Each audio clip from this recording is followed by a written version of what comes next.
Hi, good afternoon, everyone joining us on the live or on YouTube. I am Monique Sarias, and today we're looking at Critical English Grade 7. Our topic for today is narrative writing. We're going to focus on the plot, and this is just one aspect of narrative writing. And with us, we have our students, the loyal Alicia. We also have Azaria, who joined us, which is wearing pink today, and we have Tiana, who loves movies, or one particular one. So because we're looking at plot today, I'm just going to ask you, what do you think plot is, or have you heard the word?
Clear to go?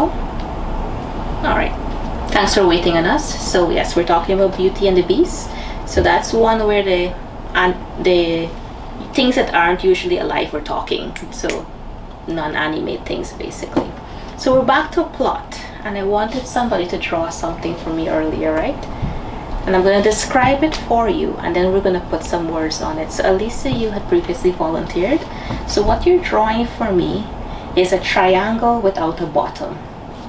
So you can say it's a peak as well. So let's see how she draws the triangle without a bottom on the board. It's not really a triangle, but that's what we're going to call it.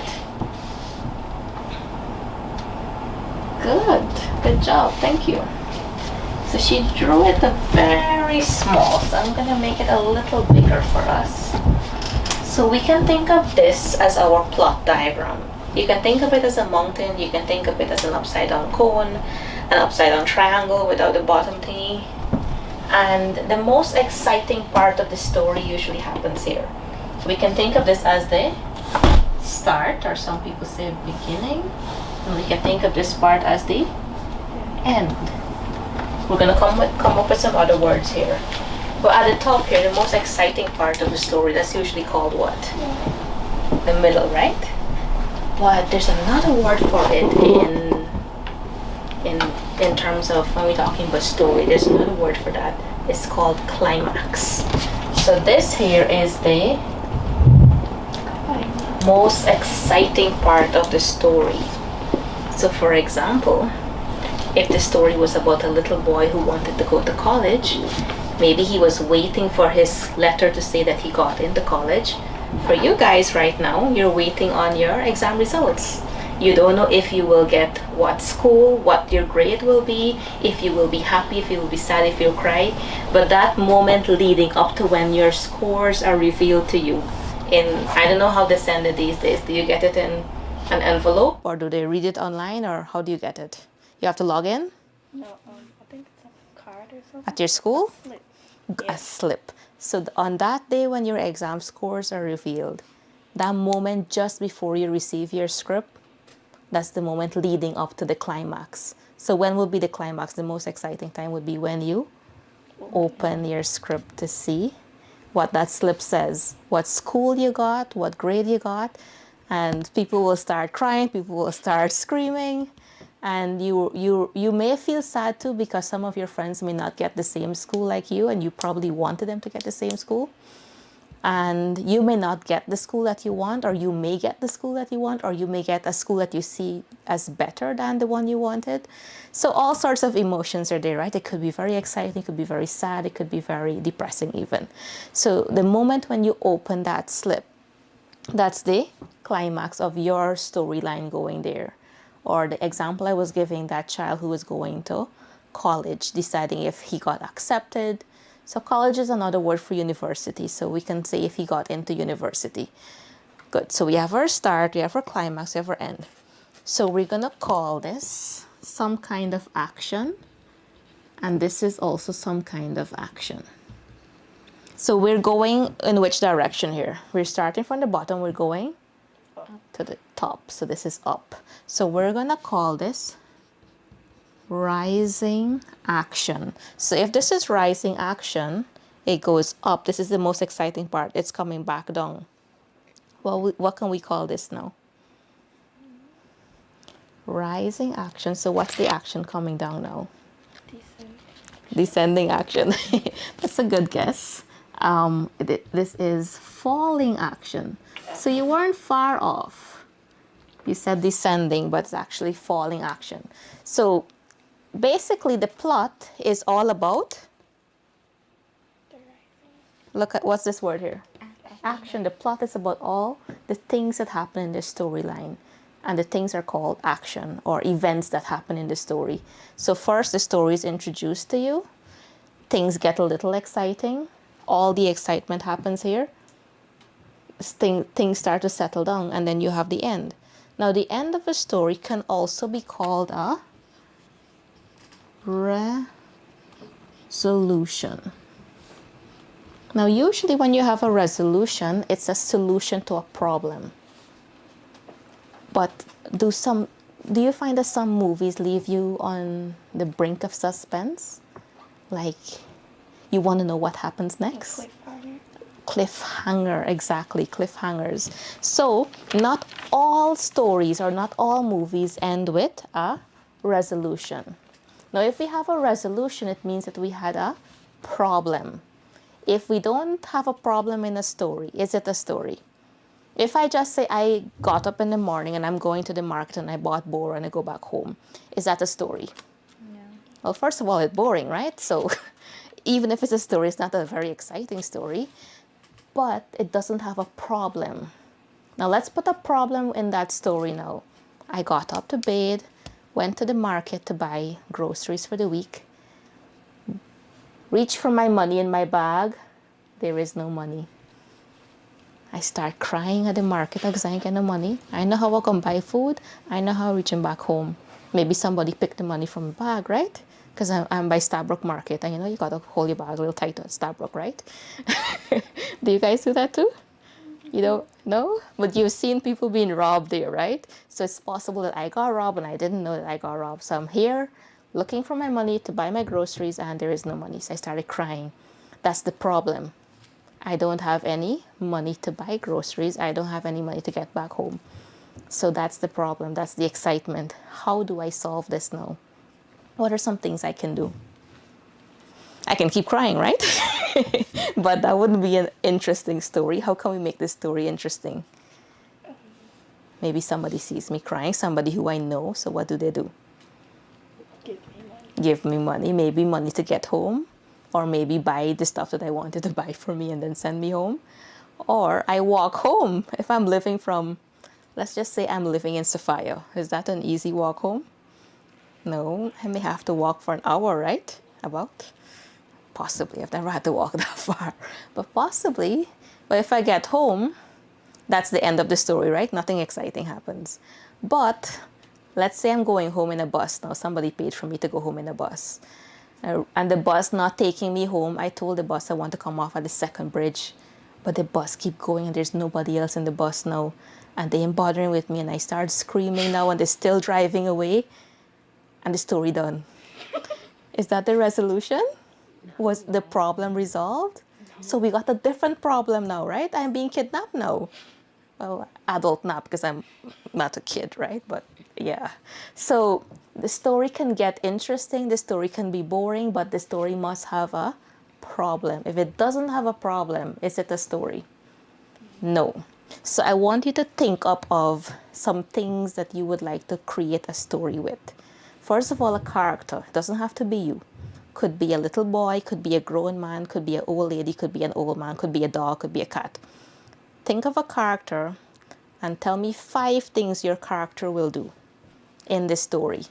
Remember, your story got to get a start and an end. It must have a climax, rising action, and falling action. So 5 things. The first one will be the start of the story. What does your character do, or where is your character? What is he going to do, or where is he going? And then what's the most exciting thing? Think of a problem though, because the most exciting thing can only come out if there is a problem. Otherwise, we don't have a story. It must have a problem or a conflict. You can call it a conflict as well. Falling action, the story starts to resolve itself. The problem starts to be resolved. And then here, the story is resolved. So if you are joining us from the live, you can also think of yourself possibly and put yourself in that situation. Think of a problem as well and think of what some actions that you're going to do. So while I'm talking, you guys can come up with these things, right? So it doesn't have to be like a total quiet time. So first of all, you have to decide who is going to be the character in your story. Yourself, your dog, your cat, your alligator, your snake, whatever it is, right? So think of who is going to be this person or thing in your story. So your story start. Where does your story start? In Borbies, in Mocha, in Rupununi, in the creek, in the ocean, at the seawall, at Movie Tongue. So where's your character, right? Everybody got that down? All right, so think of your character and where's your character? Just put that down. Tom lives in a shabby house. That's my character, Tom. So come up with your character. Mommy is going to the market. That's also a statement. That's a character development there. So we're going to ask Alicia to share her sentence with us. Alicia, let's hear yours. Okay, so there was this day. Okay, so Jack felt really bored Take your time. It's okay. Breathe a little. Jack felt really bored, and his mother thought of taking him to the park. As soon as we got All right. One sentence. We don't want it to be too long because remember you have to develop it afterwards, right? So Jack is his name? So Jack was feeling bored at home. That's it? Good. So that's your sentence there. So keep it short, keep it simple. Jack was at home bored. Let's hear your sentence, Tiana. Tanjiro lives in an empty cabin in the woods. Good. Tanjiro lives in an empty cabin in the woods. And Azaria, what's your sentence? Alika is visiting her father in Linden. Good. Somebody. Anika? Alika. Alika is visiting her father in Linden. Good. So we all have characters. They're all at a certain place, right? So I want your character to do something interesting now. What will your character do? Remember, this can't be the most interesting thing as yet. Maybe he's visiting Linden, so maybe now they're taking him to visit the blue lake that they have in Linden. You know, people go swimming there, right? So maybe your character can do that, and your character is bored, right? And his mother is now taking him to the park. Good, that's your next sentence. Let's hear yours, Tiana. He went out to get wood to start a fire. To start a fire. Maybe he wants to cook, right? So he went out into the woods, or we can say forest, or we can say bush, or we can say jungle. Those are some other words we can use, right? So he went out to get some firewood so he can cook. Good. So we got our second thing going on. So remember, your third scene is coming up now. Think of this as the middle of your movie if you were if you were directing a movie, or think of it as the middle of your story now, or the most exciting part in your book or story or movie. What is something that will happen to, let's have Alicia think about Azaria's character. Azaria's character is going to the Blue Lake in Linden. What could be this exciting thing in her story? The person can get drowned. Good, maybe they went for swimming and this person can't swim, so they end up drowning or about to drown. Because if you're drowned, you're dead, right?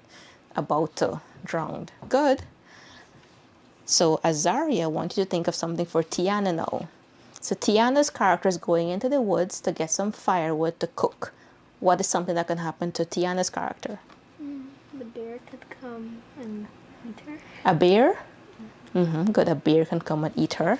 Let's think of Guyana's local thing. What can we find in our rainforest? Jaguar. Good, we can find jaguars. We can find snakes. So one of those things could be hunting Tiana. Tiana is trying to get food, but the snake or maybe the jaguar is looking for food too, right? So Tiana's character could be the food for that thing, right? So that's the exciting part for your story. Now Tiana, for Alicia's story now, her character is a boy and his mom is taking him to the park. What is something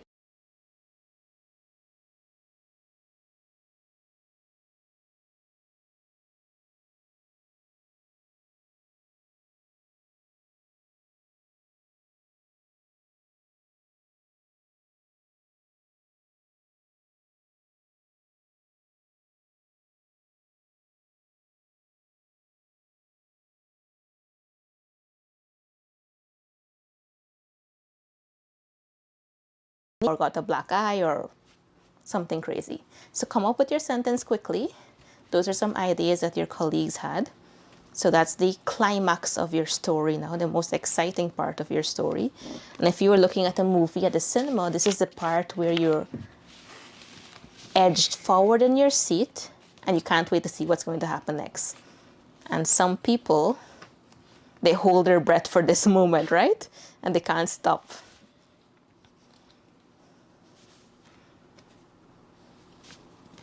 Thor is Marvel, or Thor is Marvel, right? Yeah.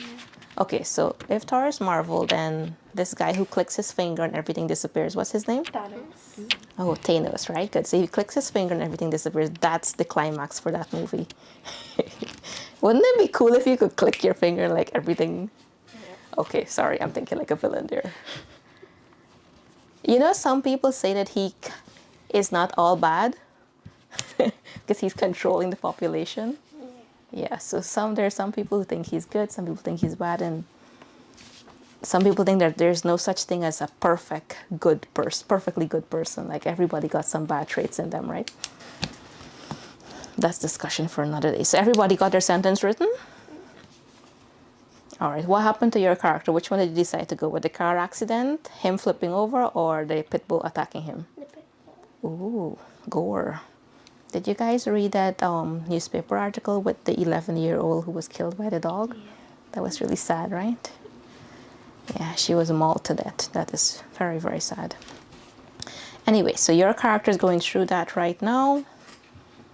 Good. So now is the falling action now. So your story starts to resolve itself. It hasn't resolved itself as yet. So, for example, if the pit bull attacked Alicia's character, then what should happen next? Somebody does what?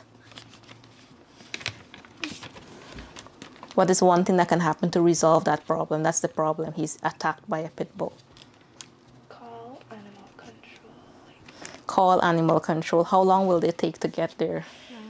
So that could be a solution, yes. But in reality, what do people try to do when that's happening? Hold the dog back. Hold the dog back or get the owner to restrain the dog or something, right? So, is the owner for the dog going to restrain the dog? Okay, so maybe he has a chain or something, or he holler on the dog, or he start hitting the dog to get the dog to not bite him anymore, right? And you know those are vicious dogs, right? So he has to act fast. Good, so that is how your story is going to resolve itself, the problem in your story. And Azaria, the visit to the Blue Lake with the whole can't swim and drowning situation, that's this climax, right? How is that going to resolve itself? Will somebody help him? Yeah. Yeah, who helps him? Maybe a nearby person. Good. So maybe somebody saw and they plunged into the water and they helped him to come back to land. That could be part of it, right? But you're not mentioning that they saved him as yet, because remember, you're saving that for the resolution. So the next sentence you're writing there is basically somebody attempts to save him in the water. All right, let's hear yours, Tiana. Since Tanjiro has like an axe to cut down the wood and stuff, he chops the snake. Oh yeah, this is a snake. We decided on a snake. Okay, so a snake attacked your character and your character uses his axe to chop the snake because he more bad than the snake, right? Good, because he's attacking the snake. He attacked the snake now. He's basically freeing himself from that, right? Good, so everybody's working on their falling action right now. So if you're looking at a movie, this will be the part where if it was a romantic movie, this is the part where the two characters get together. So maybe they fall in love with each other now. And the final stage, the resolution for a romantic movie could be they get married or they break up. That could be it too, right? That could be the resolution. Because not all stories have a happy ending. Some of them got some really disastrous endings. There's this movie called Impossible, I think, where there's a tsunami. And you know what a tsunami is, right? Yeah. Oh, so tsunami is when the ocean, you know the ocean there by the seawall, right? Now think of the ocean just drying up all of a sudden and you just see the beach. There is no water.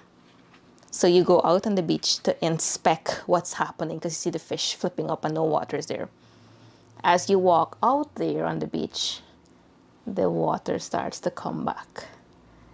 So what's going to happen now? It's coming back with a force. So it doesn't just go back to where it was. You ever splash water like this?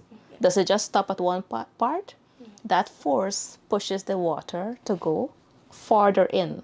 So that seawall, that ocean, that Atlantic Ocean that you're seeing there, if that happens, it will go out and come back in with the force. And all Pegasus and all the places in Kingston would be covered with water.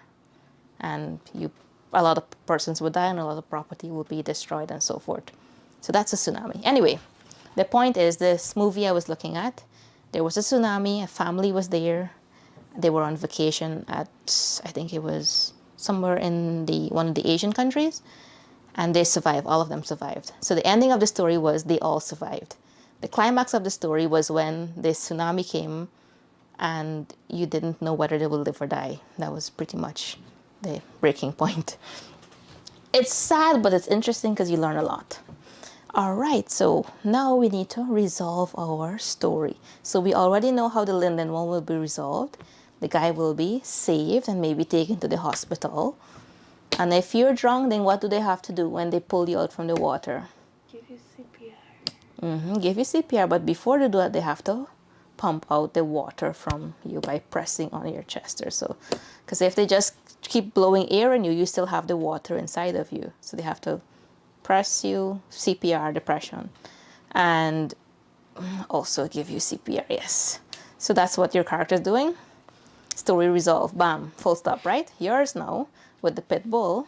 So after he restrains the pit bull, what happens next? Maybe, His mom had first aid kits in her bag. Oh, so his mom's probably a nurse or something, because I don't think anybody walks around with first aid kits in their bags. And she heads over to a bench, a nearby bench. And so his mom treats his wounds then. Okay, good.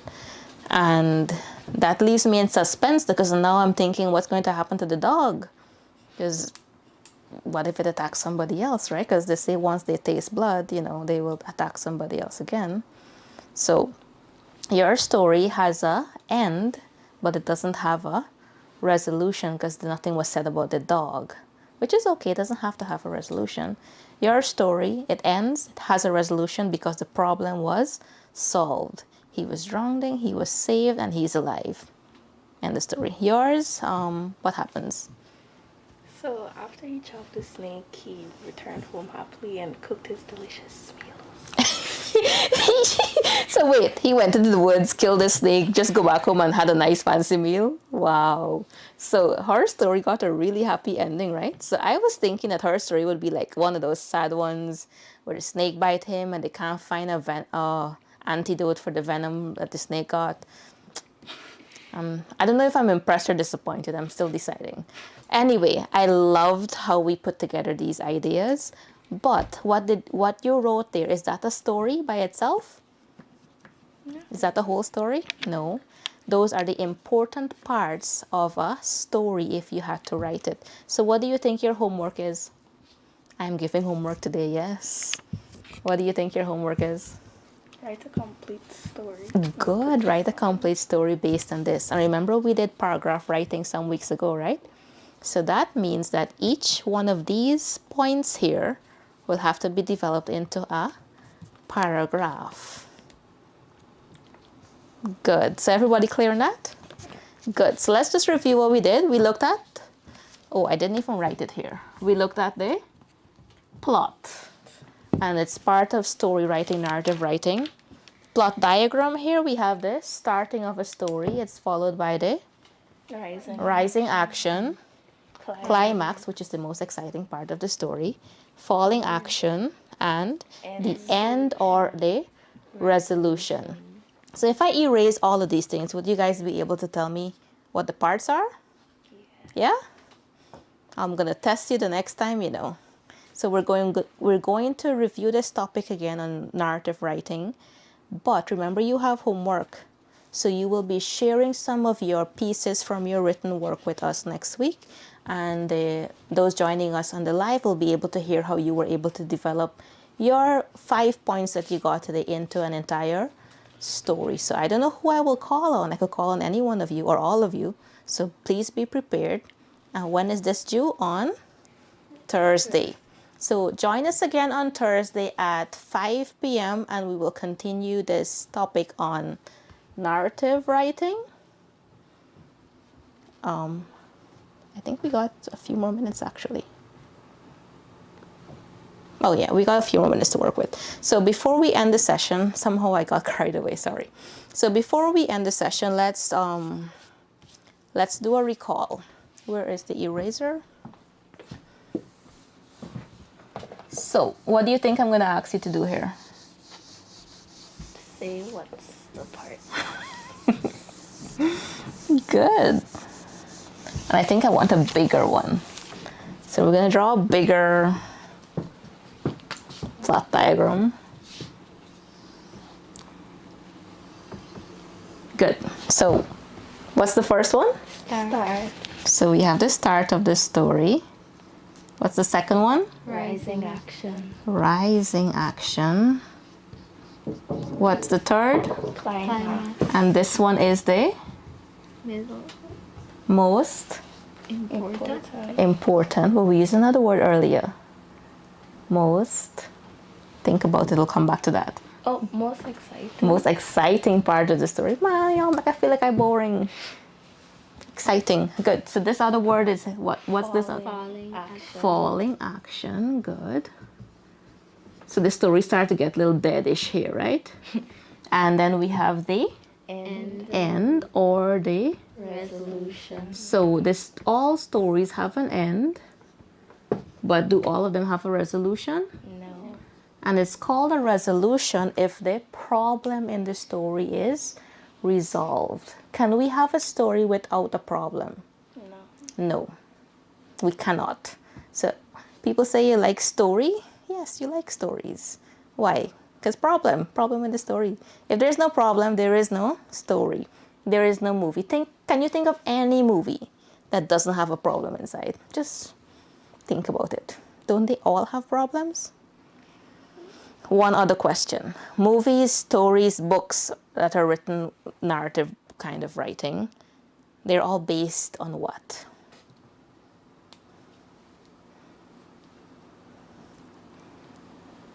Life. So all the books we read, all the stories we read, all the movies we look at reflect human life and human interaction with each other. So the good, the bad, the ugly that you're seeing in each of those things is reflective of life. So I don't just mean ugly as in looks, but I mean ugly as in how people behave sometimes, right? So all of those things, basically life looking back at you. So even if you don't want to think too deeply, this kind of writing or narrative writing pushes you to think beyond. Because right now, you can write a story about a boy and you don't have to be a boy, right? You could write a story about Linden, having just seen pictures of Linden and not actually being there. Have you been to Linden? Yeah.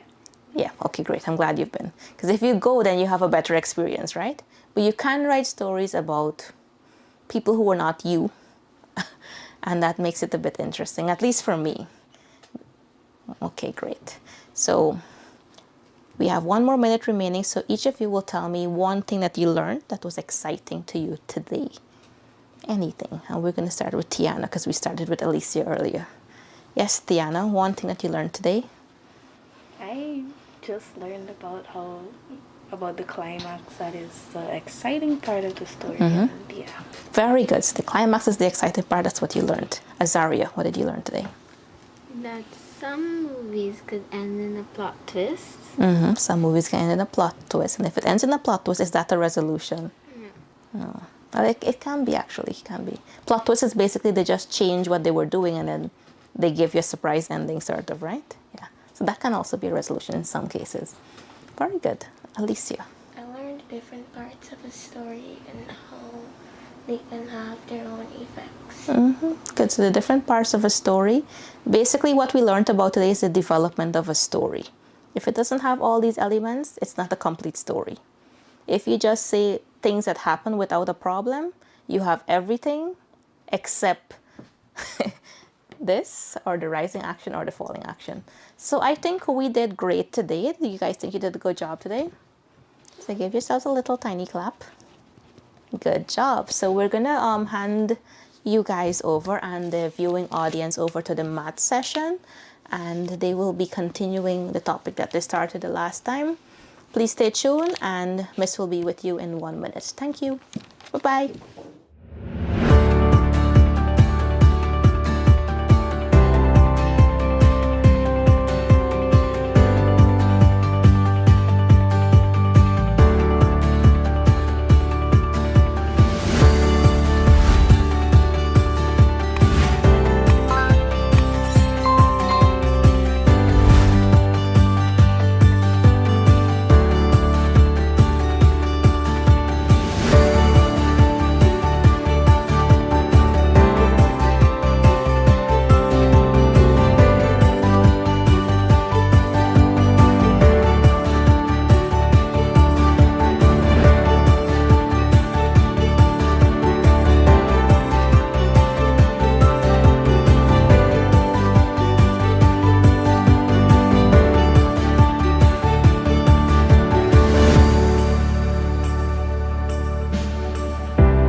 Good afternoon, everyone. Welcome to another session of Critical Math, grade 6 to 7. Our topic today, converting fractions to decimals. So we learn a little bit extra information about fractions, and then we try to express them as decimals. So to begin our session, let's examine our fractions today. So, all right. So fractions, I know you all know about fractions, right? Right? You've been dealing with fractions from grade 1? When you were dividing, huh? No. You've been dealing with fractions all your life, but you're not really aware of it, right? So your mom brought home a pizza, right? It's divided into parts, and because you're the smaller person, they give you a little slice, right? So the pizza, let's say it's divided into 8 parts, so you, being the smaller person or the younger one, got 1 out of 8 parts. So you've been dealing with fractions for a long time, but you haven't really been, thinking of it as fractions until you actually get into school. Now fractions are special numbers, right? And we call them rational numbers. Is this term new to you? Yeah. Rational numbers? So you've heard about whole numbers before, right? Yeah.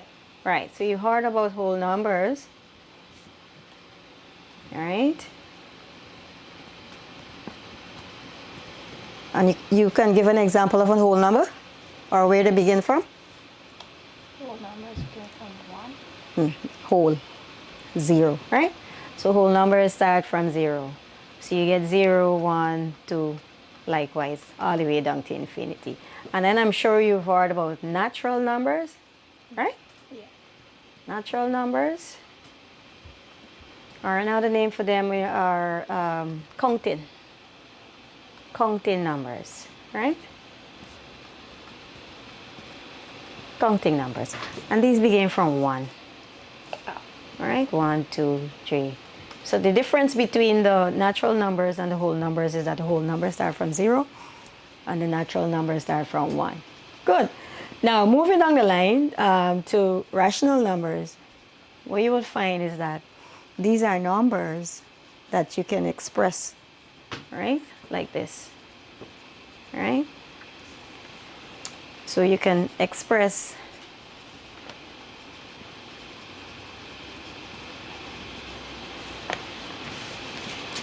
it as we call it A over B. So that's, here is where we have a fraction where B must never equals to 0. B can be any value, but not 0. So right, because we cannot really divide by 0. All right? So any number of that form here, right, would be term or fraction. This is how we express a fraction. All right? Now the thing about fractions is that we can express them as decimals, right? So I'll go back to the page a bit, just a second. So fractions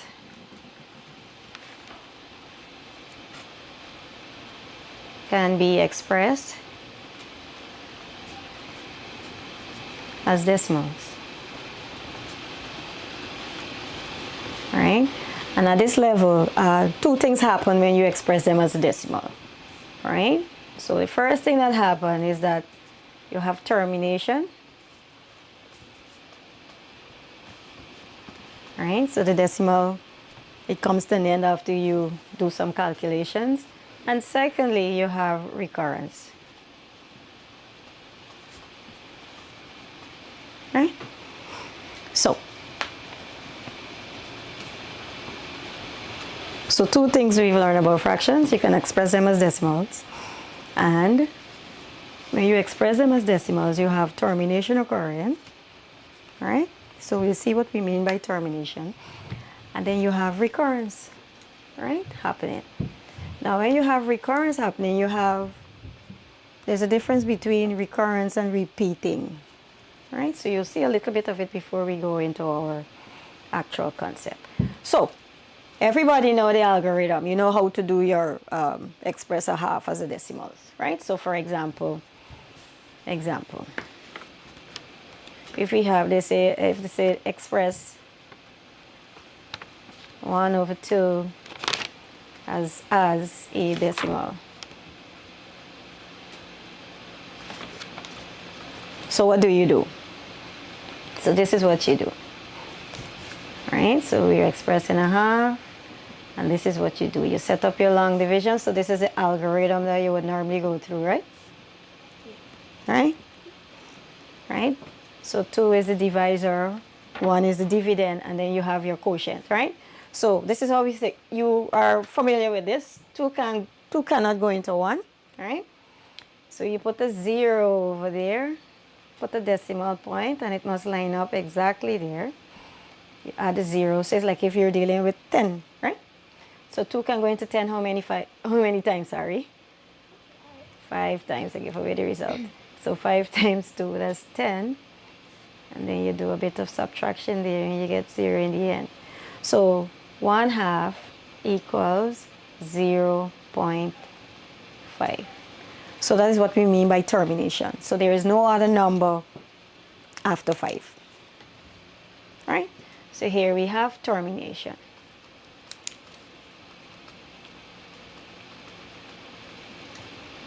Good?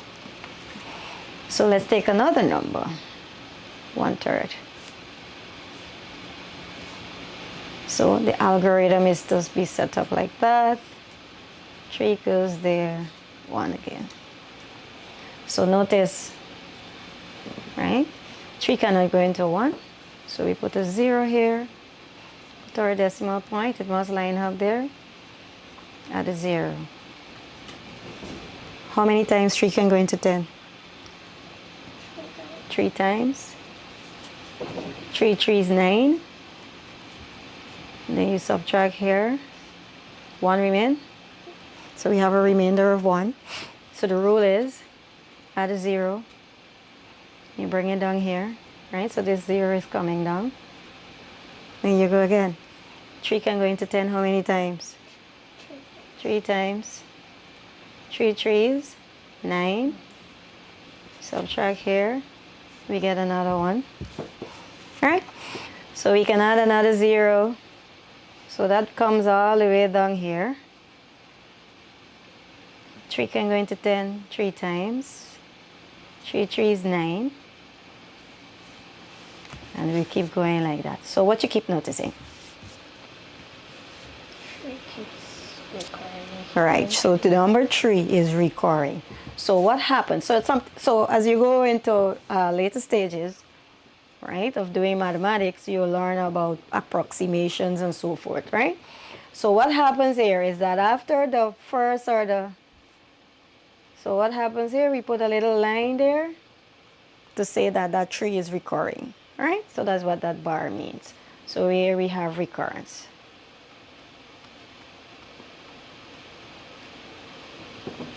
Think you follow? So in most of your calculations, you're going to have termination happening, or you can have recurrence happening. All right? Great. Cool.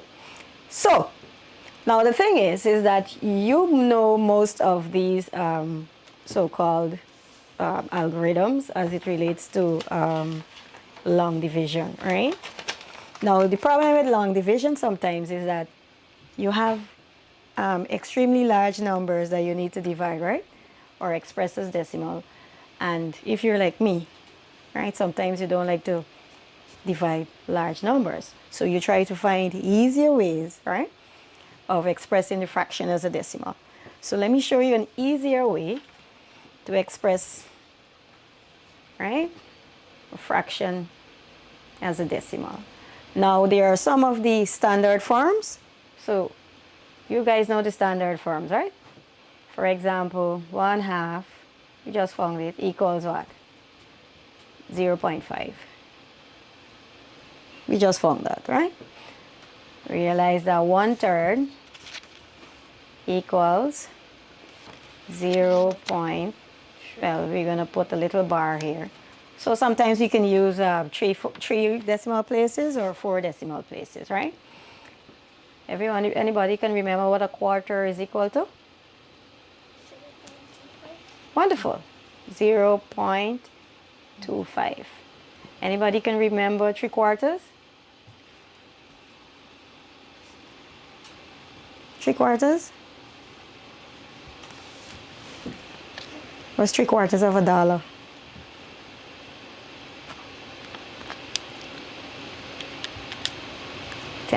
Okay, leave 3/4. So so we have 3/4. So this is a method I'm going to bring you into. So we have 3/4. You can express 3/4 as 3 times 1/4.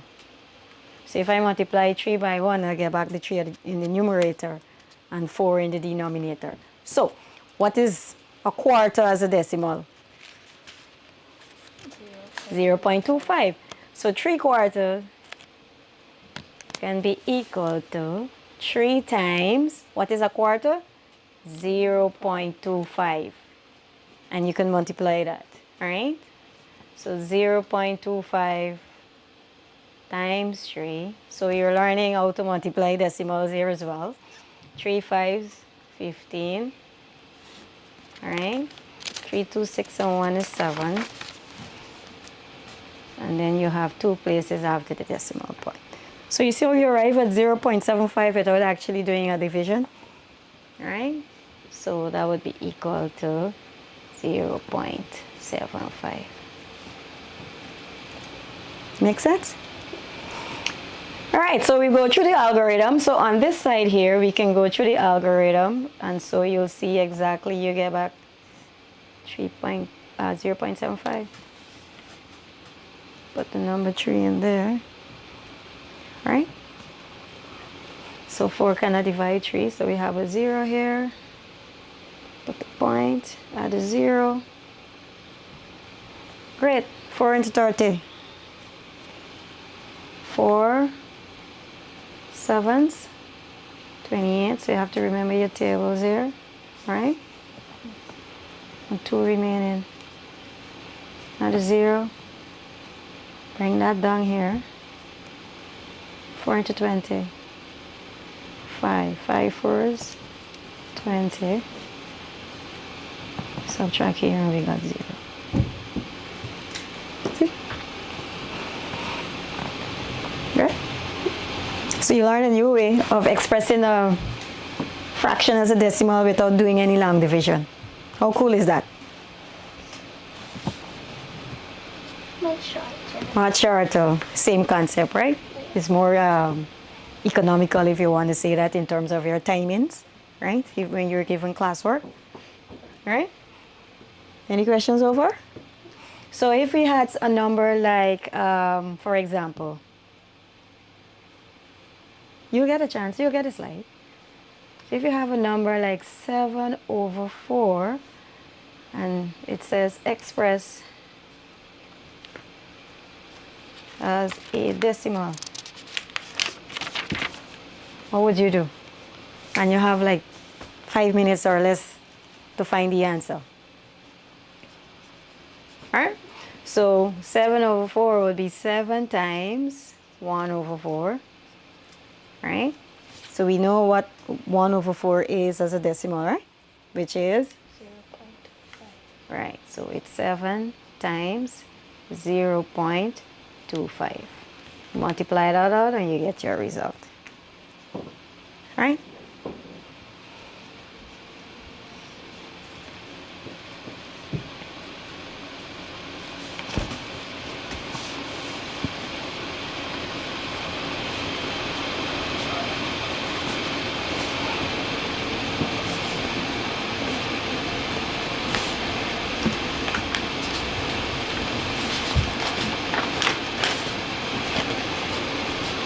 Right?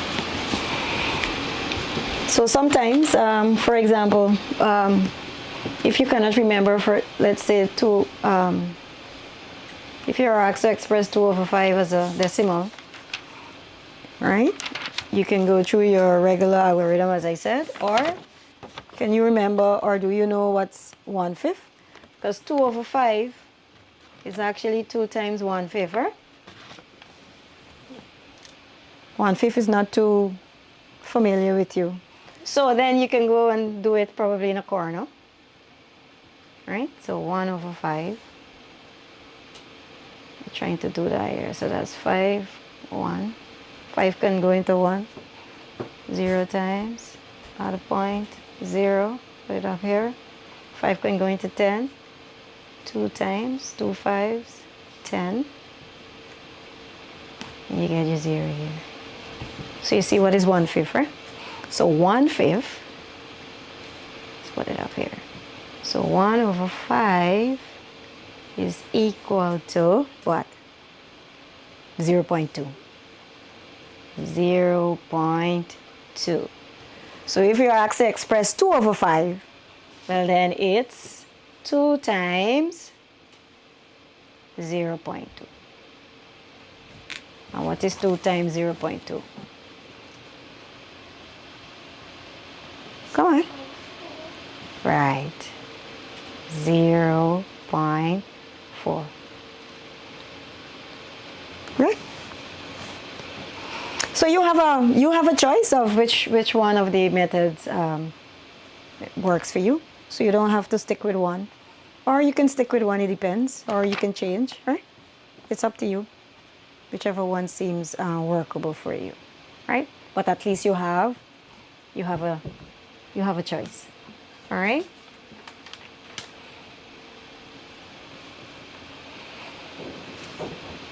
Any questions so far? Cool. All right. Now that brings us to when the denominator is a multiple of 10, right? So you get the notes. Suppose we have to express 1/10 as a decimal. Right. So everybody know where's the shortcut? All right. So we go through the algorithm here. So the algorithm is to divide 1 by 10. So we know obviously 10 can't go into 1, so we have to add a 0, put our decimal point, add a 0 there. 10 can go into 10 how many times? Once? Yeah. 1 by 10, that's 10.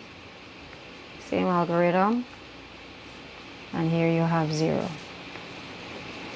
So I want you to notice a pattern, right? So 1/10 is equal to 0.1.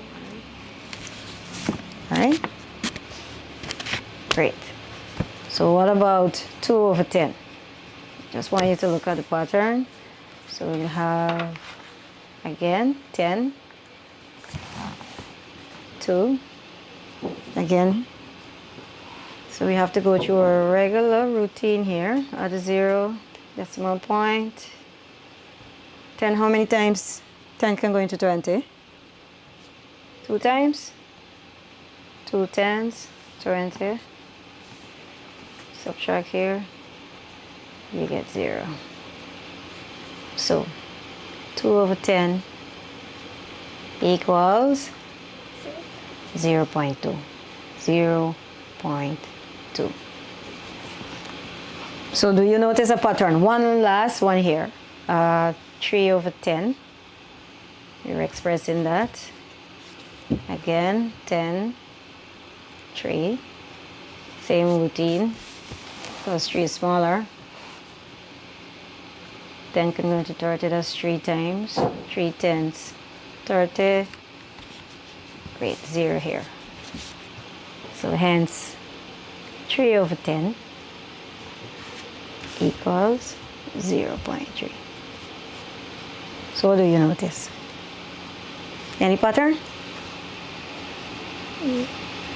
So the number in the numerator, right, is to the right of the decimal point. Notice that? So the numerator, right? So the numerator, whatever is in the numerator, right?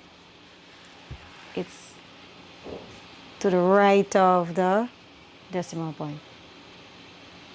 All right? So in other words, you were probably told that when you're dividing by 10, you move the point one time. Huh? Can you remember doing that? All right, so that was the shortcut. So if you have the whole number 3, and you're dividing it by 10, right? So the number,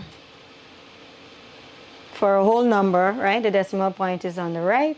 So you move it once, so it's here, so you get 0.3. Right? So that's in essence, that was the shortcut or the, all right?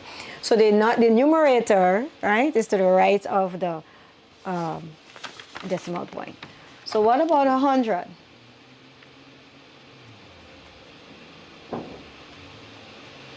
If you have 1 over 100,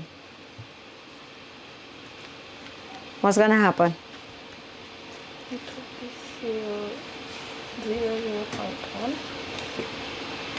Repeat yourself. 0.1. 0.1 or 0? Think of what you're... 0.01.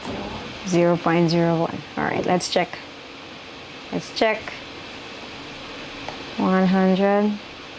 1. Right? Put the point at 0. So we know for a fact that 100 can't go into 10. So we add a 0. Add another 0. So it's considered 100 now. So 100 can go into 100 one time. 1 times 100, 100. Right?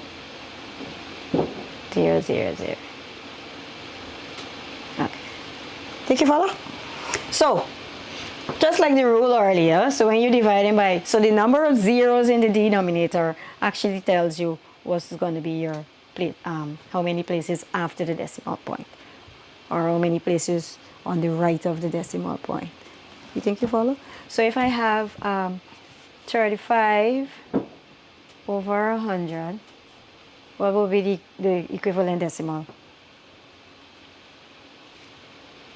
0.035. You sure? You are saying 0.0. 0.35. Oh. 0.35. Right? 75 over 100.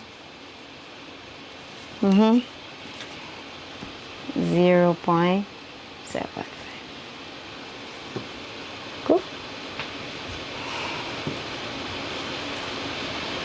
You can also apply the same concept that we did earlier, right? You can apply the same concept that you did, and I just want to do it so you can actually see. So we know that 1 over 100, all right, equals 0.01, right? Good. So if I have 35 over 100, right, it's the same concept here.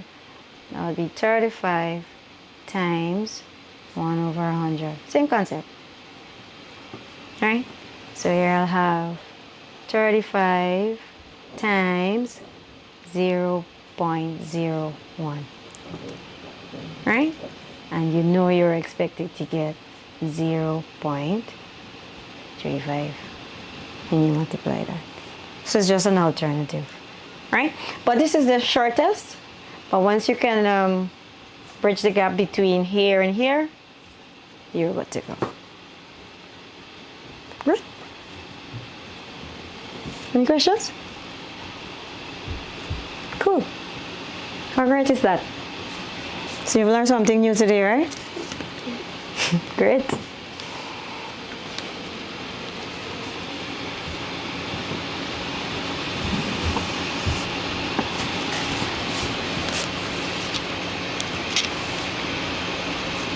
All right. So I want you to try 2 sets of numbers. All right. So what about 11 over 2?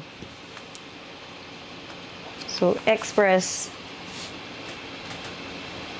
11 over 2 as a decimal. All right, 11 over 2. So your teacher might say express, or they can use the terminology convert, right? So just be aware of the terminology used. Convert 11 over 2 to a decimal. All right? Both mean the same thing.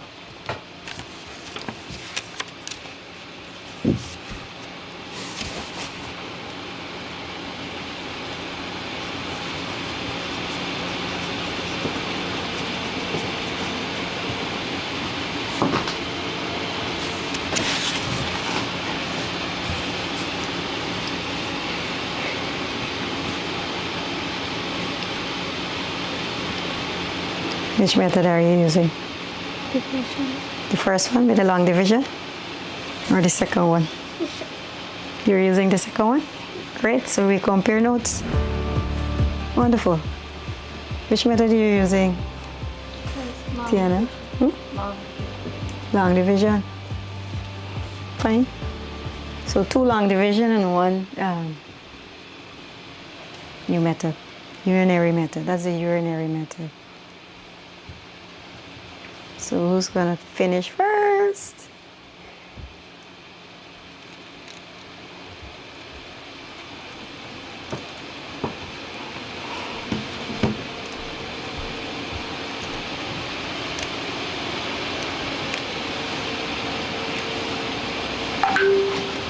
Good.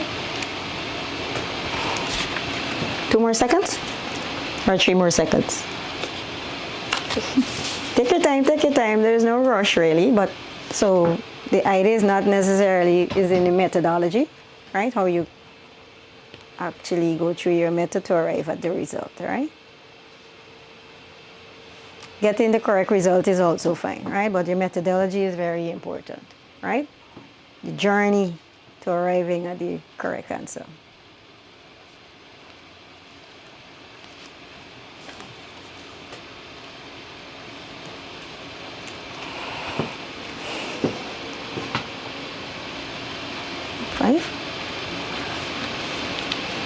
Okay.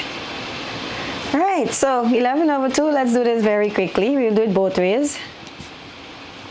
So the first way, that would be 11 times 1 over 2, right? So that's 11. So what is a half as a decimal? We know that already, standardized. It is? 0.5.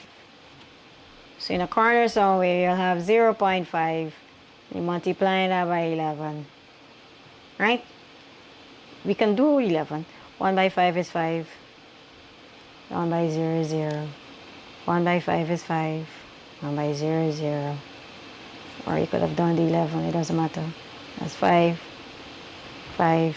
How many places after? 1? What, you got that? 5.5. So that would be 5.5 as a decimal. Great.